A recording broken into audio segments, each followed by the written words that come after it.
Kali ini Mimin akan menceritakan sebuah alur cerita film yang berjudul Kahani, yang artinya kisah atau cerita, di mana film ini dibintangi oleh Vidya Balan. Film yang dirilis pada tahun 2012 dan disutradarai oleh Sanjay Ghosh ini menceritakan seorang istri yang sedang hamil besar datang dari London ke Kolkata untuk mencari suaminya yang hilang. Dengan bantuan polisi, petualangan menegangkan pun dimulai, guys. Wanita ini tidak pernah menyerah untuk mencari di mana suaminya.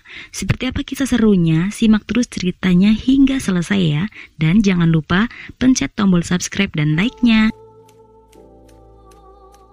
Film ini dimulai dengan diperlihatkannya seorang laki-laki yang sedang melakukan uji coba gas beracun pada tikus. Dan seketika tikus itu mati. Saat ini di Kaligat Metro Stasiun diberitahukan kepada semua penumpang jika ada yang melihat atau menemukan kotak atau benda asing untuk segera melapor pada polisi. Ketika di dalam kereta, seorang ibu sedang menenangkan bayinya yang menangis kelaparan karena ia lupa membawa susu bayinya. Di sisi lain, seorang laki-laki sedang menelpon seseorang di seberang sana dan mengatakan jika ia telah di dalam kereta. Kemudian laki-laki itu pun mencari sesuatu benda atau tas yang mencurigakan. Namun, sang ibu bayi tadi akhirnya memutuskan untuk pulang dan pergi dengan meninggalkan tasnya. Ibu-ibu yang duduk di sebelahnya melihat tas dan botol susu di dalamnya. Ia pun bergegas ingin mengejar dan memberitahukan jika tas dan botol susu bayinya ketinggalan. Tetapi botol itu tersenggol dan terjatuh hingga pecah. Laki-laki tadi pun melihatnya dan pintu kereta pun tertutup. Rupanya botol susu tersebut adalah gas beracun dan berhasil menewaskan semua penumpang. 2 tahun kemudian, seorang wanita hamil bernama Vidya Bagchi datang ke Kolkata dari London untuk mencari suaminya yang hilang di Kolkata bernama Arnab Bagchi. Vidya pergi menuju kantor polisi meminta bantuan untuk mencari keberadaan Arnab. Vidya menjelaskan kepada Inspektur Chatterjee bahwa suaminya datang ke Kolkata untuk bekerja di National Death Center atau NDC dan tinggal di Mona Lisa 172A di Jalan Sarat Bos. Setelah selesai memberi penjelasan, Inspektur meminta Vidya untuk tanda tangan. Namun di meja sebelah, Rana beberapa kali mengalami gangguan pada komputernya dan Vidya menawarkan bantuan untuk memperbaikinya karena ia merupakan teknisi perangkat lunak. Hanya butuh sedikit waktu untuk memperbaiki komputer itu, dan inspektur kembali meminta Vidya untuk tanda tangan. Namun Vidya tiba-tiba merasa pusing dan ia meminta untuk dipanggilkan taksi saja. Inspektur pun menyuruh Rana untuk mengantarkan Vidya menuju Mona Lisa. Sesampainya di sana, dia bertemu dengan manajer pemilik penginapan Mona Lisa dan dia mencari informasi Arnab suaminya. Pemilik penginapan tersebut menjelaskan kepada Vidya bahwa suaminya tidak pernah tinggal di sini. Namun Vidya kesal dan memutuskan untuk tetap tinggal di penginapan tersebut. Namun kali ini ia kembali menolak untuk tanda tangan ketika manajer itu memintanya. Keesokan harinya, Vidya mengunjungi NDC untuk bertemu dengan HRD manajer bernama Agnes. Agnes menjelaskan kepada Vidya bahwa tidak ada yang bernama Arnab Bagchi bekerja di NDC. Vidya lalu menunjukkan foto dirinya bersama dengan Arnab kepada Agnes. Tidak lama kemudian, Vidya mendapatkan kabar dari Rana bahwa suaminya telah ditemukan. Vidya lalu meninggalkan Agnes untuk menemui Rana dan meninggalkan fotonya di meja Agnes. Vidya dan Rana mengunjungi kamar mayat, tetapi mayat yang diduga adalah Arnab bukanlah suami Vidya. Sementara itu, Agnes memperhatikan foto yang ditinggalkan oleh Vidya dan memperhatikan wajah Arnab. Dia menyadari bahwa Arnab merupakan Milan Damji. Agnes mencoba mengakses data Milan Damji, namun tidak dapat diakses. Lalu dia meminta karyawannya untuk membuka kunci pengaksesan, tetapi dia tidak bisa membukanya sebab dia memerlukan kunci akses dari Tiagi. Di malam harinya, Vidya menerima telepon dari Agnes yang mengajaknya bertemu di restoran Mokembo di Jalan Park. Esok harinya, Vidya bertemu dengan Agnes yang menjelaskan bahwa suaminya Arnab mirip dengan mantan karyawannya bernama Milan Damji yang sudah keluar 2 tahun lalu. Dia mempunyai golongan darah yang langka, yaitu darah Bombay. Malam harinya, Agnes terbunuh oleh Bob Bisway yang merupakan pembunuh bayaran di kediamannya. Sementara itu, di kantor Badan Intelijen di New Delhi, Tuan Han yang mewakili Komandan Intelligence menemui Kepala Komandan Intelligence Baskaran. Dia menjelaskan bahwa dia akan menuju ke Kolkata terkait pembunuhan Agnes yang sempat mengakses data Milan Damji. Tiba di Kolkata, di kantor polisi Tuan Khan menginterogasi Vidya terkait pertemuannya dengan Agnes. Vidya menjelaskan bahwa dia mencari suaminya dan dia mirip dengan Milan Damji. Tuan Han yang memiliki sifat temperamen meminta Vidya untuk tidak menyelidiki Milan Damji. Namun Vidya tetap pada pendiriannya, sebab dia ingin mengetahui apakah Arnab adalah Milan Damji. Suatu hari Vidya memutuskan untuk pergi ke kantor lama NDC bersama dengan Rana setelah dia mengingat Agnes bahwa catatan karyawan juga ada di kantor lama NDC. Di sana mereka menemukan berkas berisikan data milik Milan Damji, dan saat itu juga bukan hanya mereka yang sedang mencari data tersebut. Bob juga mencari data tersebut setelah mendapatkan perintah dari Tyagi. Vidya dan Rana berhasil membawa kabur data Milan Damji sehingga Bob gagal menemukan berkas tersebut.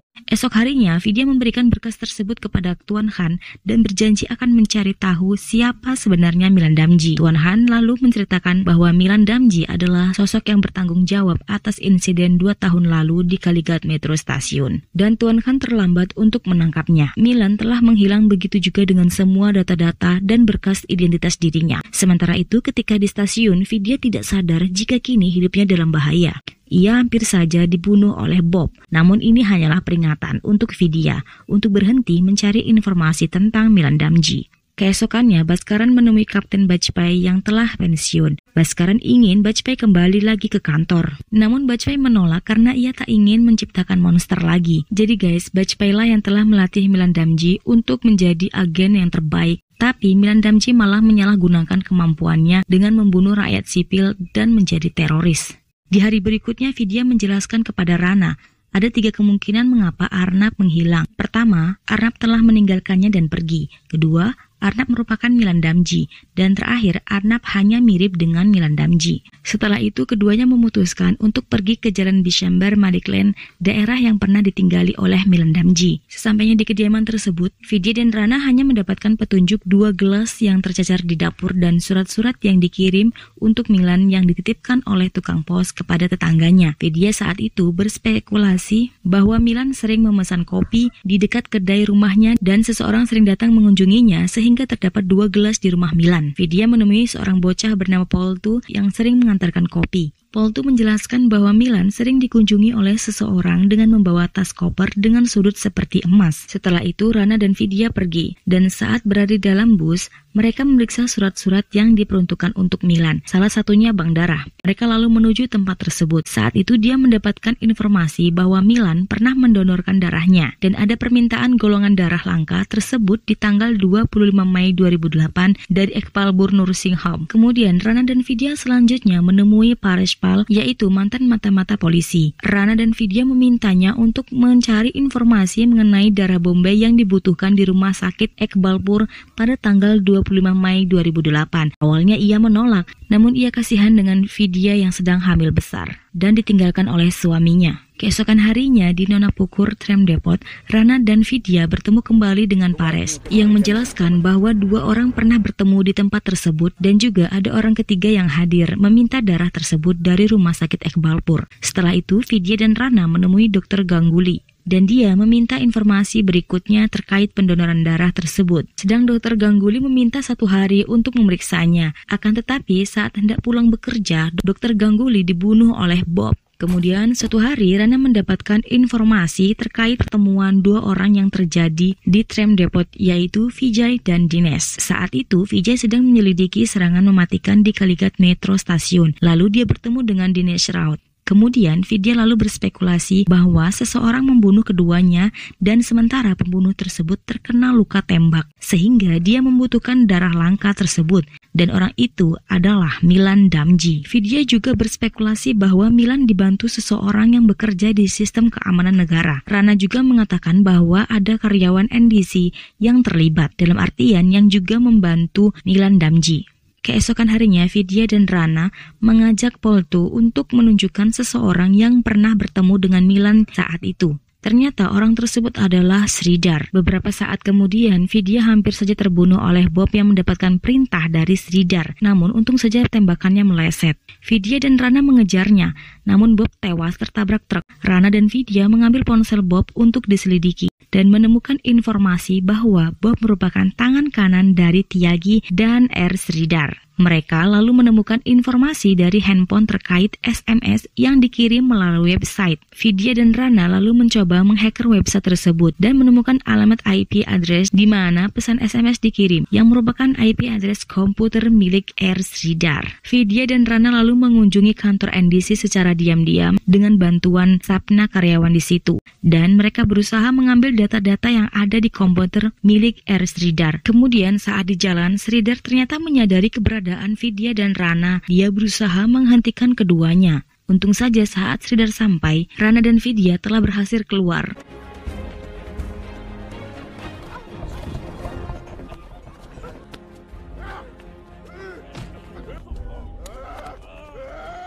Di saat itu Sridhar tewas di tangan Vidya yang tidak sengaja menembaknya. Suatu hari bersama dengan Khan, Vidya dan Rana menemukan sebuah kode yang tidak dimengerti oleh Vidya. Tidak lama kemudian, Rana mencoba menginskripsi melalui handphone dan ternyata kode tersebut merupakan nomor handphone milik Bhaskaran. Kali ini Tuan Khan meminta Vidya untuk menyuruhnya yang terakhir kali menelpon Bhaskaran. Namun Vidya hanya diam saja. Ia masih kesal karena ternyata sejauh ini ia telah dimanfaatkan oleh Tuan Khan dan Rana yang bekerja padanya demi mendapatkan informasi Milan Damji. Tuan Han yang mengerti mencoba meminta maaf karena selama ini dia selalu berkata kasar pada Vidya, dan ia memohon untuk terakhir kalinya agar Vidya mau membantunya kali ini. Vidya lalu menghubungi Bhaskaran dan menjelaskan dia telah menemukan data-data miliknya di komputer milik Sridhar dan berjanji akan mengembalikan data-data tersebut asalkan dia mau membantu menemukan suaminya. Tidak lama kemudian seseorang menghubungi Vidya dan dia adalah Milan Damji.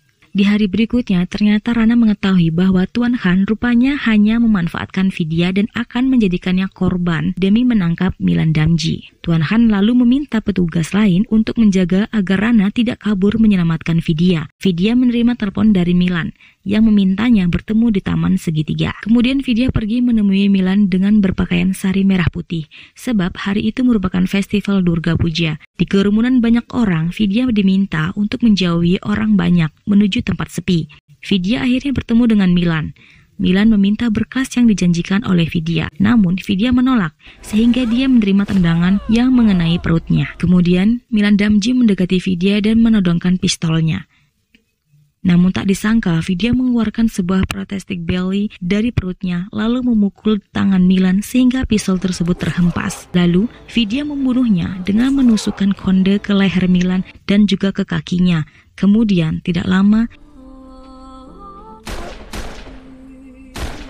Vidya yang selama ini berpura-pura hamil berlari menuju kerumunan setelah ia meninggalkan berkas yang dicari polisi selama ini. Tuan Han yang datang terlambat mengejar Vidya, namun dia sulit menemukannya. Tuan Han lalu mendapatkan penjelasan dari Rana yang telah mengetahui dan menyadari tujuan Vidya dengan menjelaskan kepada Tuan Han bahwa tidak ada yang bernama Vidya dan Arnab Bagchi. Itu semua hanyalah sebuah cerita, dan Tuan Han pun tidak akan menemukan sidik jarinya karena selama ini Vidya telah menghapusnya dan membersihkannya setiap hari. Jadi semua ini hanyalah siasat yang dilakukan oleh Vidya, guys. Ia sengaja meminta bantuan kepada polisi agar dia dapat dijadikan kambing hitam. Jadi tujuan Vidya adalah untuk membalaskan dendam atas kematian suaminya, guys, yang bernama Arup, di mana Arup menjadi korban yang terjadi di Kalighat Metro Stasiun 2 tahun lalu. Arup berusaha untuk menyelidiki kasus gas beracun tersebut, namun ia ternyata terkunci di dalam kereta api dan mati. Saat Vidya melihat mayat suaminya, dia terjatuh dan mengalami keguguran. Hal ini yang menjadikan Vidya untuk memutuskan melakukan balas dendam. Dan dibalik semua ini, Vidya mendapatkan dukungan dari Kapten Bajpai, guys. Dan cerita pun selesai. Gimana guys, ceritanya seru bukan? Terima kasih karena sudah menonton film ini sampai selesai. Dan nantikan kahani kedua di next video. Bye-bye. Assalamualaikum.